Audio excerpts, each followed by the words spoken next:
Okay, today I'm going to talk you guys through how to work on the candy cane lane block from our new candy cane lane pattern.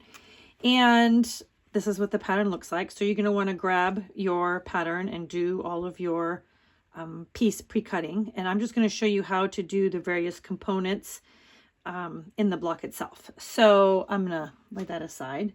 And we're going to work on, so the block basically has a left hand candy cane and a right hand candy cane. And this is the left hand side of the pattern, and we're going to do, I'm just going to walk you through the steps of this one first. So it's all sew and flip, and so when I talk about sew and flip, you want to refer to what that means if you haven't done that before in the pattern. So the very first thing you're going to do in step one, we're going to be working on pages 3 and 4 to do this side of the block, is you're working with the first unit that you're working on. And so you've got your S piece in the back, and you've got your 2 little tiny D pieces that get sewn on an angle like this and then flipped out. That's what the sew and flip means. That is one thing you want to remember since you're working with a directional fabric. So if you lay the stripes going horizontally, when you flip them out, they are going to be going vertical. So you can kind of decide where you want them to be, given that they're not going to be a direct match to whatever you're working with. They're just like the little corners of the candy cane. So this piece right here ends up being this section in this unit right here. Okay, so that was what we just did there. We trimmed those out in the sew and flip method, and then we added your letter C to the top and your letter B to the left hand side. So let me remove this so you can see. That's what the unit looks like at that time, and this is in step 2 and 3. And then you're going to be adding the next little components. So the next thing you do is you're going to add one of the V squares to this side. Again, sew and flip on your angle. It's going to look like this when you're done. So you can slowly begin to see the formings of your candy cane hook. Once you're done with that piece, you're going to add your X piece there to the bottom. And that's the end of that portion of it. Okay. So then you're going to move on to the second section down here, which begins in step 5 on page 4 of the pattern. And again, it's all sew and flip. So you've already seen, I've already done a few pieces here. I started off with the little corner piece here first, and I've added that on there. I think that's the V piece, I think that's the Y piece. And you basically have that sew and flipped. It's already been trimmed out.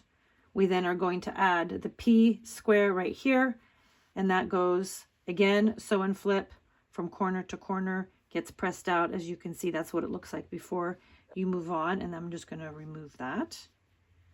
And this is what it looks like at that time. So you have this big piece back here of the secondary color. So I'm sure you're noticing, the left candy cane is all one piece, and this is the one part of the second candy cane that crosses over into this side of the block. And so you've already done that side, you've done that side, and you're now going to add this last sew and flip piece, which is the Q piece, and you basically are going to then do the same thing. You're either going to want to have all of these sew and flip pieces pressed, or have a line drawn with either a friction pen or a light pencil. I eyeball a lot of the smaller ones personally, and I have great results with that. I know a lot of people don't like to do that, but with something this big or this big, I for sure would either press it or have a line on there. And then you're going to want to do the same exact thing, and that will be the beginnings of that leg of the second candy cane. You're then going to add that piece right there, that unit right there to the top of it, and you're going to add this bottom background R piece to the bottom. So I'm going to remove that so it's not confusing. So that is your entire section there. You're then going to add this A piece right here to the right hand side, which once you've sewn all 4 of these units together, that will be the same exact length as this. Okay, your very last step on this side of the block is you're going to add another one of these guys here to this end, another V, so that you have the curve on both sides, and that is the end of that candy cane. So that is the entire left hand side of the block. And let me reset this up with the right hand side of the block and show you guys the components on that side. Looks like that we just pieced together. So you can see those are the components that we just made, and then we added this. The very last step that existed on that guy is that you were going to add one more corner here like this. And so that there's your candy cane like that on that side. Okay.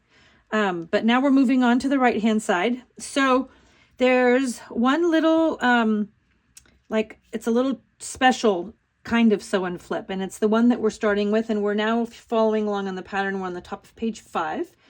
And in step 10 is where I talk about this. And so you have your background candy cane piece, and this is your H piece. And you're sewing an O piece onto it. The way that we're sewing this to get the length that we want without having to do a huge piece down there is you're sewing it like this on a perpendicular. And so you're lining this piece up with the bottom of your H piece on a right angle, and your lines are going to go from this tip to the tip of where the two pieces meet like this. So you're going to draw that line, or you're going to press that line. And you're going to do your regular sew and flip, and normally it would just sew and flip out here. But as you can see, what happens when you sew and flip out a longer piece like that is that it elongates your piece. And so underneath, this part is empty. Okay, but you're going to trim that out like you would with any sew and flip piece, and your resulting piece is just a longer piece that you're then going to add your other units to. But it's a little bit, sometimes it's a little bit hard for your mind to wrap your brain around looking at those pieces. You're like, how's that going to form that piece? It's not even long enough. But that's how it does, is that this top piece elongates your full unit there. Okay, so this is your unit 3 that we're looking at right now. And then we're going to move on and do all the little other ones that go next to it. So that's this one that's going to get trimmed out there. And then next to it is it's a background V piece that we've been using a lot of these V pieces in this pattern. And then you're going to add this little K square and do your standard sew and flip, easy peasy. And then this one has a few pieces on it. So I've already done the top one here. I've already sewn my V to this background J, and then now you want to, I'm sure you can notice this one spans the entire piece up here, but this is a letter W, and it only hitting a portion of it. So you don't want to put on another V piece because your candy cane won't look right. So you want to make sure that you're sewing the correct piece on there, and you're going to sew and flip it just like you did all the other ones. Okay, and then that's what you have on that side right there. Okay, so that will be a piece that gets added right here to this guy, and then this will get added to the top of this guy, and you're then going to add your F here, your I here, and that will form this entire hook portion of the right hand side of the candy cane. And we'll come back in a second. The right hand side. So this is what this part looks like. So it might have looked to you like you were doing something wrong when you were assembling it, because it doesn't look anything like a candy cane yet. But you're going to add 3 sew and flip squares to the corners. You're going to add your T and your V and your U. And when you're done flipping those guys, sewing them, sew and flip, and flipping them out, this one will go here, this one will go here, and this one will go here. You will have your full candy cane shape. That is the last part of this, and this is all on step 12. And then you're going to add your final background pieces.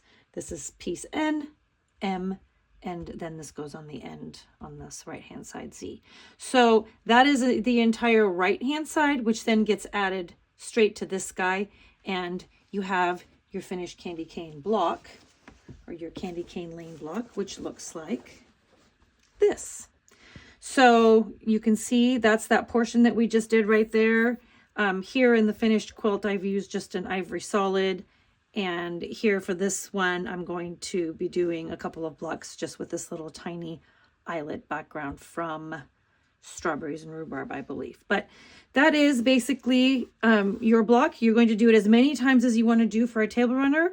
Ours is pretty long. It's got 7 blocks on it, but of course you can shorten it, and then it has a simple sashing and a single border on the outside to finish it off. So hopefully this has helped you guys see that it's a totally manageable project that I hope you enjoy.